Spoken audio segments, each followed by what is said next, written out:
Deməli, biz bugün bişirmişik 2 çeşid yemək, 2 cür salat elədik.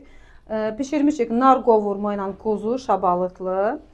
Bir də bişirmişik tərəvəzli quzu qovurma eləmişik. Tərəvəzlə, yəni çoban qovurması dedilər restoran sistemdə.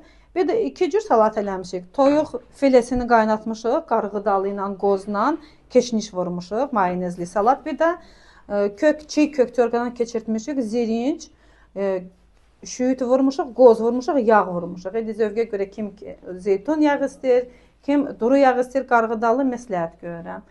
Amma baxın, kimin yadında qalıb uşaqlar? Bax, tərəvəzli quzunu bişirmək qaydası kiminsə yadında qalıbsa Bəli, mənim yadımda qalıb müəllimə. Deməli, birinci əti, quzu ətini qaynadırıq. Ondan sonra kartof doğrayırıq. Onda əvvəlcədən qaynadırıq ki, tərəvəz tez bişir deyənə, kartof onda dağılmasın. Soğan qızardırıq birinci, ondan sonra əti əlavə eləyirik ora. Ondan sonra kartofu, tərəvəzləri qızardırıq bir yandan, üstünü örtürük, tərəvəzlərin bişməyini gözləyirik, sonra götürürük onu. Orta xodda. Hələ də üstünə də sonra göyərti səpirsiniz.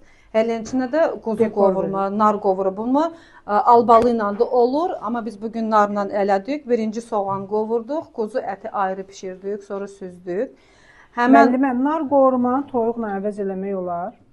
O zövqə görə var, elə yeməklər var, elə də çıxır, olur. Eləmək olur, amma o yeməyin adı başqa olur. Ona görə, amma bu, sırf bizim bunun texnologiyası belədir də, quzu qovurma, nar qovurma şabalıt ilə. Soğan qovurursan, sonra üstünə nar, şabalıt, pişmiş əti töküb bir yerdə qovurursan, nar biraz öləndə, nar biraz öləndə üstünə sonra zoğal palçıq da vurub, qarışdırıb, biraz vam xotda qoyuruq ki, hamısı dadlar qarışsın, pişsin. Sonra götürdük. Duz istiyor. Albalı olanda da həmən qaydasında olur.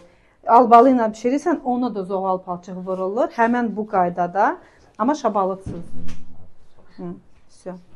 Bu qədər bugün.